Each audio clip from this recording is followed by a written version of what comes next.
Gua nggak tahu ya, mungkin persaingan HP flagship yang resmi di Indonesia itu kayak terbatas. Persaingannya nggak sengit cuy. Coba ya, yang pakai chipset 8 Gen 2 itu bisa dihitung sama jari. Dan kalau pilihan yang resmi, yang paling waras ya Samsung S23 series. Tapi di luar yang resmi itu ada beberapa pilihan-pilihan yang menarik. Salah satunya dari Motorola melalui Moto Edge Plus 2023. Start it up.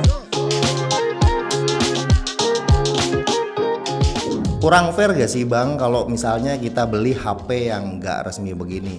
Ya kalau menurut gua ya fine-fine aja kalau lu adalah orang yang pengen punya HP yang anti mainstream terus ada dananya, ya why not nyobain flagship seperti ini selama kita beli dengan jalur dan prosedur yang aman, artinya ya legal. Yang gue suka dari Motorola ini sebenarnya konsistensi mereka ya buat bikin HP flagship yang beneran bersaing secara price point. Tapi ini berlaku buat di luar sana. Moto Edge Plus 2023 ini dibanderol 799 US dollar, which is ini masih ada di bawah kebanyakan flagship yang beredar di luar sana. Dan untuk para penggemar smartphone-nya Google Pixel ini bakal jadi opsi yang menarik ya, mana pakai chipset terbaru 8 Gen 2, kameranya nggak ada sensor gimmick, softwarenya itu mirip banget sama Pixel dan desainnya ini wah cakep. Bentukannya tipis, bisa dibilang ini compact iya, dibilang ganteng iya karena warnanya gelap.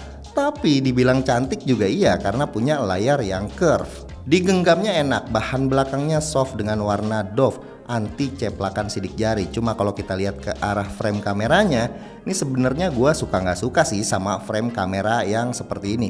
Gue lebih suka yang standar yang berbaris gitu atau yang bulat di tengah sekalian, yang langsung eye catching sebagai HP yang kamera banget. Urusan bagus apa enggak nih hasil kameranya ya itu urusan yang keberikutnya lah. Yang penting desain kameranya harus sesuai sama selera ya, meskipun pada akhirnya selera itu balik lagi ke masing-masing.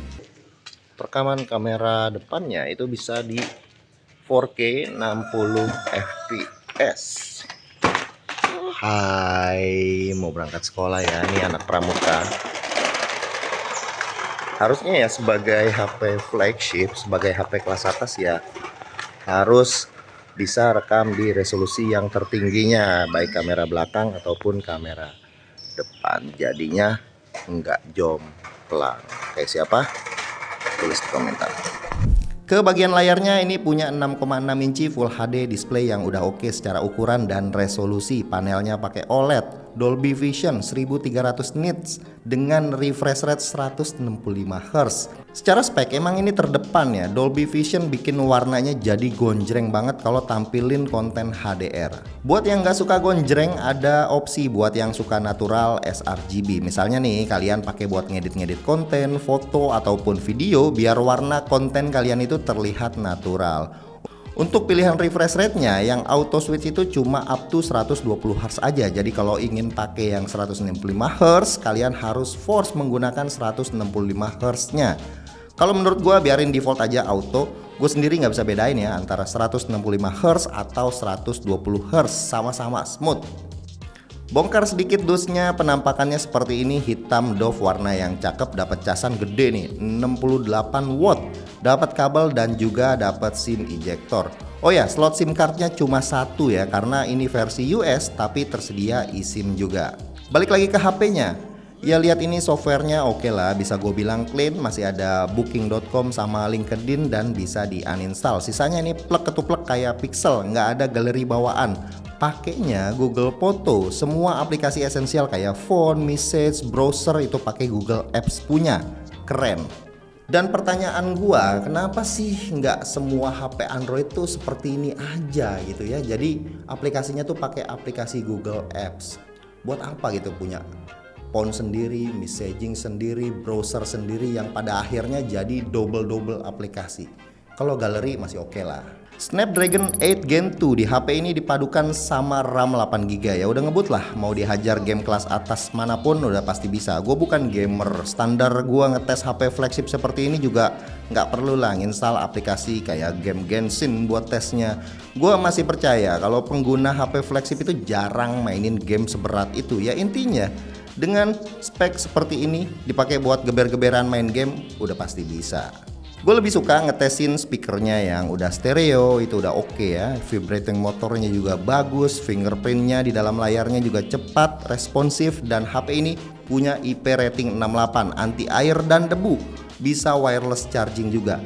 Oh ya, baterainya berkapasitas 5100 mAh yang buat ukuran HP yang setipis ini beneran gokil sih. Dan hal-hal inilah yang menjadi poin-poin penting untuk HP kelas atas.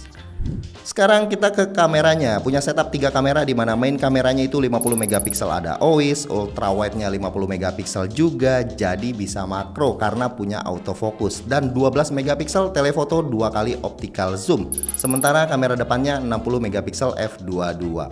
Secara spek kamera ini sangat menjanjikan ya. Ini setupnya mirip-mirip sama S23 yang base ataupun iPhone yang 14 Pro. Tapi kita harus lihat dulu nih softwarenya kayak gimana. Setelah gue nyobain beberapa kali take foto, gue bisa bilang kamera HP ini ya lumayan oke, bisa ngasih warna yang natural dengan detail yang masih fine-fine aja. Untuk sisi komputasional, malah gue bilang ini kurang tersentuh ya. Pemilihan buat penamaan pada saat portrait mode juga asik ya. Jadi mensimulasikan kamera mirrorless gitu. 35 mm, 50 mm, dan 85 mm. Meski hasilnya ya biasa-biasa aja. Tapi rekaman videonya gue harus acungi jempol. Kamera utama bisa rekam 8K dan sisanya semua lensanya bisa rekam up to 4K 60 fps. Termasuk kamera depannya, meski nggak bisa rekam sambil pindah-pindah lensa di 4K 60 fps. Ini hasil perekaman video kamera belakang dari Motorola Edge Plus 2023 di resolusi 4K 60 fps. Ini masih di resolusi yang sama, tapi dia di lensa yang ultra wide. Keren kan? Kalau ini hasil perekaman video kamera depannya, masih di resolusi 4K 60 fps juga. Tapi keren banget ya, kamera depan udah 4K 60 fps. Dadah! Lit.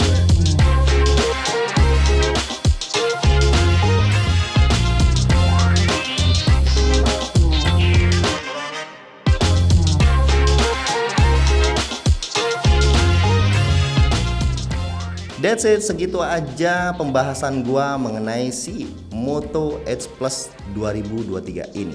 Kalau menurut gua HP ini cukup menarik ya buat orang-orang yang udah boring sama HP flagship resmi di Indonesia dan pengen yang anti mainstream. Secara spek ini udah cakep banget sih, desainnya udah kece, handlingnya enak, layarnya cantik, dan OS-nya ini mirip banget sama Pixel dengan pure Android-nya. Mereka menjanjikan 3 kali OS upgrade dengan 4 tahun security patch, cukup fair lah. Paling tinggal sesuaiin aja sama harganya. Buat yang tertarik bisa langsung ke tokonya temen gue yaitu Gondrai Store. Linknya gue taruh di kolom deskripsi. Oke, sekian aja video kali ini. Semoga ngebantu kalian yang lagi nyari informasi mengenai si Moto Edge Plus 2023 ini. Terus makasih buat yang udah nontonin. Jangan lupa kasih jempolnya, terus share ke teman-teman kalian, dan kita ketemu lagi di video yang berikutnya. Bye.